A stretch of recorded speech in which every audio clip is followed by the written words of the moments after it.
Hey guys, Greg Medford from MKT USA, Medford Knife. How's it going out there in YouTube land? Just thought I'd give you guys a quick heads up, and then we can do a little political wrap up at the end. So at the end, what I'm going to do is I'm going to go like this, and that'll be the end of knives, and then we can talk some politics at the end if you guys want. If you don't, when I do this, just jump off. Boom. End of knife time. So knife time first. Here we go.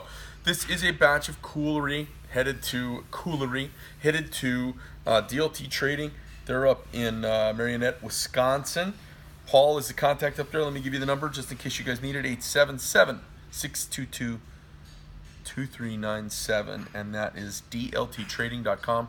I know I've had a lot of guys contact me after having great experiences buying through DLT, so they're clearly doing a good job for us. Why don't we just dive right into the knives, Mr. Lou? You ready? Mm-hmm. So this was a cool project that we did that Paul had asked us originally to do some all titanium infractions. And we said, no. He said, well, I'll buy a block of them. So we said, okay, if you buy a block of them. And then he said, well, I'd be the only one. I said, you'll be the only one. So he bought a block of them, and everybody bought those. And then we had some other people ask about them. So now some other people will be able to have them. But he also bought another block of serialized. This is our first foray into serializing knives, and I think it's kind of cool. So he got a very small batch of them serialized sequentially. So let me go through and talk about these with you. Come on, drop the camera down here, Mr. Lou. So these are all titanium infractions, no G10. These black ones are all black PVD, and some are tumbled, like not that one. I don't know which ones. I can't tell. I'm too blind and old anymore. There's a couple of them that are tumbled, couple all bronze. But I gotta tell you, this knife in its final version, you know, I like to thumb stuff open. I'm not as yippy, zippy, flippy, but some of the kids are flipping these things, and they kind of flip pretty well. But you got to get your finger out of the way, because since I didn't design it as a flipper, this thing can come around and bite you. So what you want to do is you just kind of pull through like a Bic lighter. If you pull through like a Bic lighter and you give it a little twitch on a new knife, it'll flip really nicely. I know the guys who have these at, like, let's say I'm at a knife show and they come walking up and they're like, hey Greg, check out what I got, and they break it out. The guys flip them so fast, I'm like, oh my god. Me, I'm kind of a old school kind of thumb work kind of dude. So got a couple of flamed, couple of blue, couple of bronze and black, couple of reverse tuxedo, got a few tuxedo. They're all in D2, and then they're serialized. Where are they serialized? Oh, so these are some of his the original order, right? Oh, okay. So we've got some original order, and then we've got, this is number 6 of 50. So some of these are serialized, and some of these aren't. So if you get one of these from DLT that's not one of the serialized versions, those knives are the very first 50 that were ever made. And then if you get some that are serialized, you're getting some from the very next batch that Paul bought from as well, the guys at DLT. All right, back on the knives. So we got a couple of Praetorian Genesis, a draw point and a tanto with black and blue accoutrement. Very cool. We've got a couple of Panzers. All 4 of these are in D2 with the new big gun clip. I actually kind of like that. So it works on my pocket. Works pretty well. You know, I was trying to make a new style of clip. I like to carry really tucked hard back into my pocket. I think it's pretty cool. Pretty cool get up. So a couple of really cool Panzers. Now this one's PVD.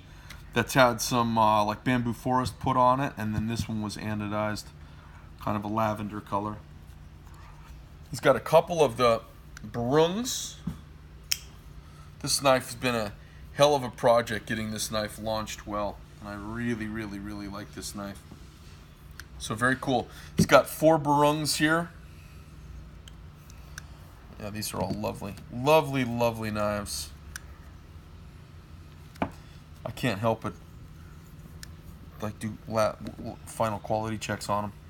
And then we went with these spring clips are actually titanium on these. You'll see, really cool knives. NP3 backstrap, and then a couple of 3V bonfires, which is a really cool fixed blade we've been making for a while now. This thing could take some heavy batoning, some heavy work. Really a cool knife. Great, with this Kydex sheath. It's actually a really nice camp complement, or to put in the back seat of your Jeep. Very cool. And then that's my pocket knife. So anyways, a cool batch of knives headed out to those guys. And did I miss anything there, Mr. Lou? That's it. I think that's it. Okay, so that's the end of the knife portion. Now we can talk some politics. I haven't even talked politics with you guys very much since the election. And I think it's the funniest. This is the funniest. Shauna, you been watching the politics at all? It's the funniest thing I've ever seen. We've got all of these people and these showbiz folks and all of these folks who are outspoken critics of how we all should live, and they've been out raping and molesting people and fondling people and getting out of line, and the roosters are coming home to roost. And a lot of it, I think, is totally unfair. I think people grab-assing around on Saturday Night Live and in that whole showbiz world, where sexuality is a relative thing. They've made everything relative. And it's kind of the coin of the realm, a little sexuality is coin of the realm. Shouldn't be, and it doesn't make sense to all the rest of us out here in the real world. So if you work in a bank, or you work in a tech company, or you work in a knife company, or you work in a manufacturing business, or you work for Caterpillar or Boeing, we're not allowed to pull shenanigans. But apparently, Hollywood is not only drug-addled and crazy, but it's the industry norm there to pull shenanigans. Of course, that's been known for a long time, no big shock. And now people are getting called out, and they're being, it's where you're using the eyes from the regular corporate world and you're applying it to all of these other little niches. Like the political world has always been one of power, and people who are power hungry, and people obsessed by power, and people who are obsessed by being around power, and have traded their sexuality to be in the power game. And what's happened is, when we apply our eyes to everybody else's, I guess, their little sphere that they're in, if we judge them from our sphere, we can have like a false take on things. So for instance, imagine a farmer. A farmer looks at the world and thinks everybody's lazy. Like, he would look at me and go, oh, you get to work at 6:45? You're lazy. I've been working for 3 hours by then.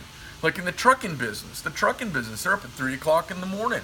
They think everybody's lazy. They go, how does anybody make a living? They all sleep till the day's halfway over. In the meantime, people are getting up and going to work at 9 a.m., working 9 to 5, or working 8 to 4. I mean, people that work 8 to 4 look like lazy pikers compared to truckers and farmers, right? So now, in the sexuality realm, in the promiscuity realm that we find in Hollywood and in the elite halls of power, we look at it with our eyes, and we have expectations from the real world. In the real world, you're some dude walking around, and the women around you in your life basically put up with you. Like, I don't know how you guys in YouTube are. I see Sean over here. I feel like the women in my life just put up with me. I feel like my wife loves me, and she kind of puts up with me. And I feel like my mom, she loves me, but she kind of puts up with me. And when I deal with women out in the, I go to a restaurant and a gal, waits on me, I feel like she just kind of puts up with some dude. So I'm always nice, I try to be as nice as I can to everybody and try to be really polite. And I've had the opportunity to be around famous people a few times, and that's the weirdest thing ever. Like, you go through high school if you're a normal dude and you just want to be cool enough to have some girl like you. And then you go through life and I just want to be cool enough that some girl will like me enough to actually lose her mind and marry me and have babies. And then maybe she wants to stay with me, so I gotta kind of be cool.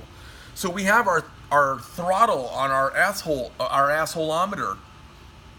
We modulate that just so that somebody will hopefully just want to be with us.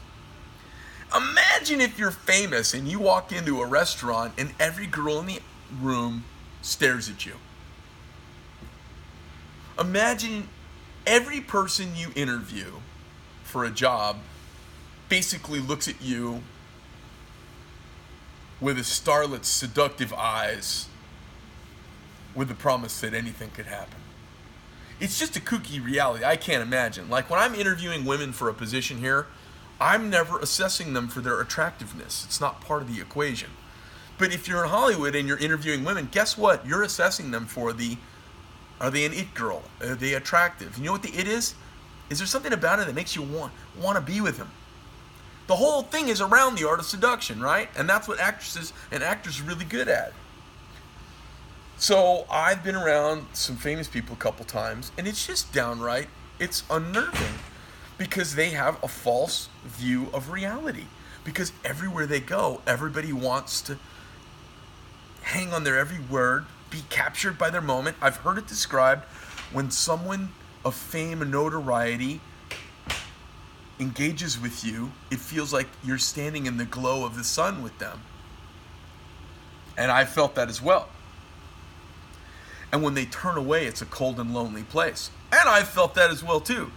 So we all judge from our outside door. So I think what's going on in Hollywood, I think us looking in and judging them all really harshly the way it's going on right now, I think it's a little disingenuous and unfair and kind of naive. Having said that, I don't think it's right to be leveraging people for sexual favors. But having said that, if you spend 2 or 3 generations telling women they're exactly the same as men, you're no different, you should be treated no different, equal pay, equal this, equal, totally the same, and we diminish and devalue that which is sacred to the point that it becomes a physical thing. You know, part of that whole liberal agenda is you're in charge of your sexuality, you're sexually empowered, you can say yes and you can say no, and there is no moral component to it, there is no religiousness to it. That is a physical thing and it is up to you and you're in charge of you. If you tell that to 3 generations of girls and they find out they can cut 10 years of hard work out of the equation by sleeping with somebody, can we be mad at them for doing that? I think it's disingenuous. I think it's two-faced. I think the liberal left and the feminist movement in this country has sold us on an idea and has sold women on idea. I've never been sold on this. They sold a lot of women on the idea that their sexuality is theirs to be expressed in any way they see fit. That means saying no to a man. It also means saying yes in trade for things. Not the least of which is a job in a movie where you can make $10 million. So at that point, we've all agreed what it's about. We're just negotiating the price.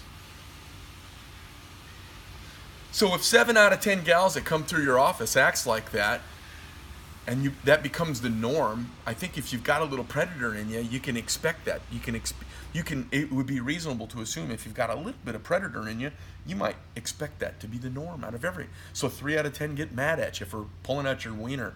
I mean, these guys, Sean, have you read these accounts of what the guys are? The guys are pulling it out and like touching themselves in front of the girls. Can you imagine that? That's the most kooky thing. Like some girls go like, oh my God, look what he's doing. Yeah, I want to be with that guy. I mean, it just shows you from the very, very beginning of their contact, there's some paradigm that we're all not part of. There's some weirdness there. Because that's crazy. That's not seductive. That's presumptive. I presume it's getting on, so I'm just going to take my pants off. Isn't that crazy? I mean, you see what I'm getting at? I'm not saying you agree with me. I'm just saying for that to be happening, there's a presumption of what the transaction is right from the get-go. If my daughter grows up and wants to go off and be a Hollywood starlet, what I would tell her is, they're all dirty, rotten whore predators out there. Don't go do it. I've spent all these years working with you to become a fine American. This is the worst thing I can imagine is you to go do that. Don't do it. Please, sweetheart. Why? Because I've been around it that much, and I got the sticky, icky, yucky feel from it, from being around it that much. What happens when you have an entire culture and an entire industry based around a not so healthy need to covet being loved by everyone around you, to want to be a star? You guys ever thought of that? I don't know. These are all the things that have been like crashing around in my head as I kind of think about what's going on out in Hollywood. And now it's turned its dirty, dark gaze, the evil eye, the all-seeing eye has turned its gaze to Washington, and it's just spitting out. Doesn't care what party you are, doesn't care how friendly to women you are. It's just catching people up in the machine and spitting them out. It's unbelievable what's going on. The entertainment business and the political world, the chicanery, the debauchery. And maybe, just maybe, they'll learn a lesson. If you're in the hallowed halls of power and politics in America, and young interns, our children from all across America want to come out and intern from you and work for free, just maybe, if everyone's off having cocktail parties, and then the cocks and the tails come out, maybe y'all just ought to keep it to yourself. Or have better manners and not tell us how to live our lives. The flip side of that is in Hollywood. If you've cut a fat hog in the ass and you've become a reactionary liberal because you make so much money for being a professional liar that you feel guilty and you feel an overcompensating sense of empathy for the poor, and you want to become a socialist and think you should shut your fucking mouth. There's an old saying, get the money and run. Shut your mouth. Don't tell everybody how we should all live. Because when we look behind the curtain in Hollywood, it's just ugly and fake and predatory and abusive and sexual and nasty. So I don't know. That's my political rant for the day. I hope you guys don't mind. I dove into Hollywood, politics. I'm not even cutting into the left or the right too hard. It just so happens it seems to be cutting the left a little hard right now, and they'll deal with it, and the pendulum will swing. That's my take. I'm disgusted. I hope you guys are too. Anyways, love to hear your thoughts down in the doobly-doo, because I've been hanging in the background. I haven't been all up in the front doing videos and all that stuff. But today, Amy's so busy, I thought I would come out here and give you all my spiel. DLT, love these guys. They're great partners, and wish them all the best of success. I hope these knives do well for them. And I hope you guys call them up and snap some of them up, because these are really, really cool knives. I don't know, did you had a chance to finger bang any of these at all, Sean? I think it's really cool. It's got a great feel. I just love the milled titanium presentation side. Everything that's going on there, I think it's really nice. Anyways, Greg Medford from MKT USA, Medford Knife. Amy floating around. Sean on the camera.